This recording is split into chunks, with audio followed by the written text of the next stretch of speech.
What is it? Good boy. Good birdie. You're right. Yeah. What a smart Parrot. birdie. We first met Alex 10 years ago. He astonished us then. What is it? Good boy. Yeah, That's good right. birdie. Alex, what toy? Nail. Nail, that's right. You're a good birdie. Tell me what color? What color? Yellow. Yellow, that's right. He even knew what things are made of. What matter? Good Yeah, boy. that's right. Very good. How many? Good boy. How many? Irene Pepperberg was Alex's chief mentor. 2. Good parrot. Good boy. 1, 2. Okay, one more question on these. What color bigger? Back then, Irene and Alex worked at the University of Arizona. You know, what color bigger? Yellow. Good boy. Good birdie. Hello, Alex. But when we caught up with them recently, Irene was a visiting professor at MIT's Media Lab. What, can Alex do any new things since we saw him last? We're going to do a couple of new things. I'm going to start with some old things Okay. just to warm him up a little bit. Okay. So these are 2 objects, and we pulled them out of the tray. And the neat thing about this is if he didn't really understand what we were all talking about, he wouldn't be able to answer the several series of questions that I'm going to ask him. He would just have a single response to these things. So can you tell me what's here? What toy? Can you say better? Say better. That's right. Can you tell me how many? How many? Come on, can you tell me how many? 2. Very good. We keep going. Can you tell me what's different? What's different? Color. Very good. Different color. And can you tell me what color's smaller? What color's smaller? What color's smaller? What color's smaller? Green. You could have said that a little better. But that's a good boy. Can you tell me what number is gray? Alex is now learning to recognize numbers up to 6, which is about as high as he can count. Come on, what number is gray? Don't want to tell me? Well, tell me, what number is gray and you'll get a nut. What number is gray? 4. Very good. Good boy. Okay, you What get a nuts, nut. right? You get a big nut. You get a big nut. How did he get to this point?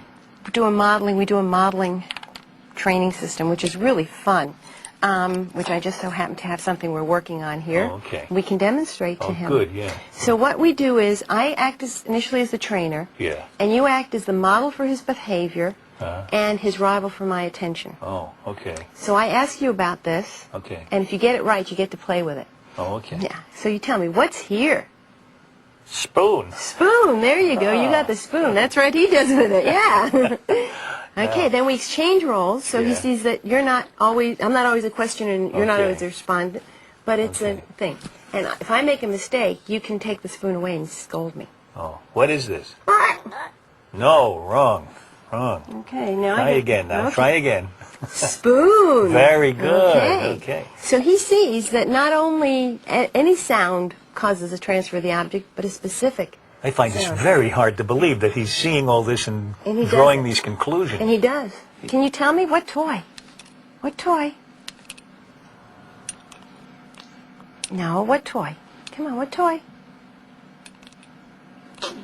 No, you're wrong. What toy? Spoon. Spoon. You're right. Oh, Spoon. I like it. I love this spoon. Spoon. Oh, you're really missing out on a great spoon here. See, pal. look at that. Oh, he's a great trainer. We What, should hire him.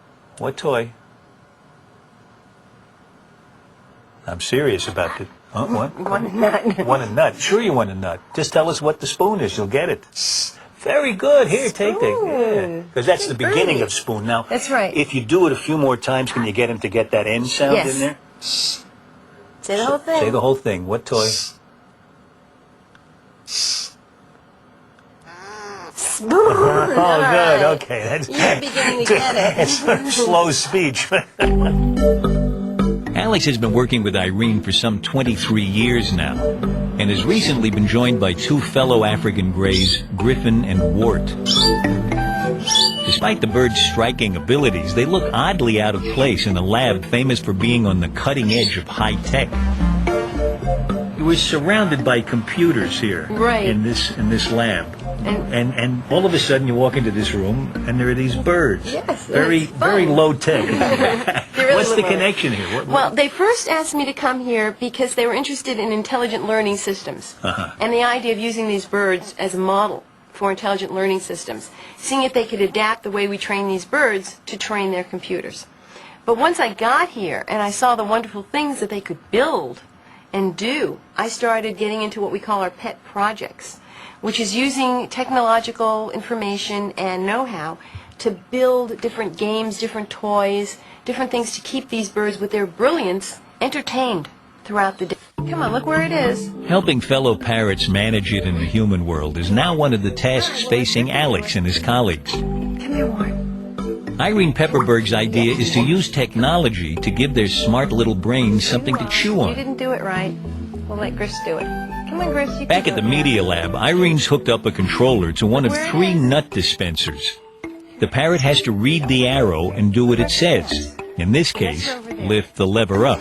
Good Whoa. boy. Doesn't think about it too long, No, does it? come on. Now the setup's been changed so that the arrow says twist. Whoa. Good boy. Griff will respond with the appropriate motion no matter where the instruction arrows are Here, placed. you can have a nut. Irene plans to see if her parrots can respond to a series of instructions. Twist, lift, pull. More stuff. Pull, twist, lift. To both study how they think and to be a prototype game console for smart parrots everywhere. Hey, good boy. This is what we call our Interpet Explorer. And they like that. And they move that. Another of her prototypes is based on a familiar web browser. It's not really a web-based system where they can't get onto the net, but what it is a bunch of different sites that they can access through these little things. The parrots access sites. Yes, we're hoping they will. This is actually just got it up and running this week. Are you watching, Alex? Look. Oh, look, I pushed and I got a parrot. Yeah, did you see that? Take a look back Yeah. here. Look back here. Alex, look. Look, here. If I move this one. Okay. No, look There's what you me. got. Yeah. It's behind you. During our filming, Alex remained resolutely uninterested in the browser, But these are flying. even when it was showing video of his wild cousins in Africa. There's nothing we can put on here that's going to be as interesting as you and me sitting here talking. yeah. And the purpose of this is for something they can do when they're alone in their cage. Right. And we'll be setting it up in the next couple of weeks and then videotaping what they do When they're alone. when they're alone. Of course, that was something we couldn't resist eavesdropping on. So we too set up an unattended camera to see how Alex liked his browser when no one was around. Hi. He didn't seem to be much into pictures. But music? Well, just listen to this.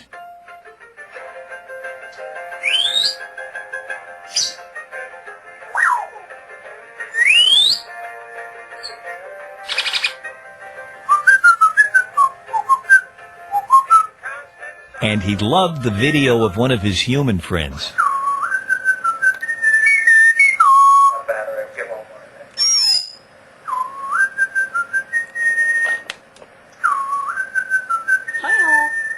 So then, I guess eventually in a couple of months or so, you'll be able to give him his own credit card and let him go to Amazon.com. Yeah. You know, actually, he can go to the PBS website and he can get Scientific American Frontiers and he can see this episode That's right. right on his own computer and he can watch it over and over again. And see if he likes it. There Yeah, well, you go. he's bound to like it. I hope so. I mean, we give parrots what they want.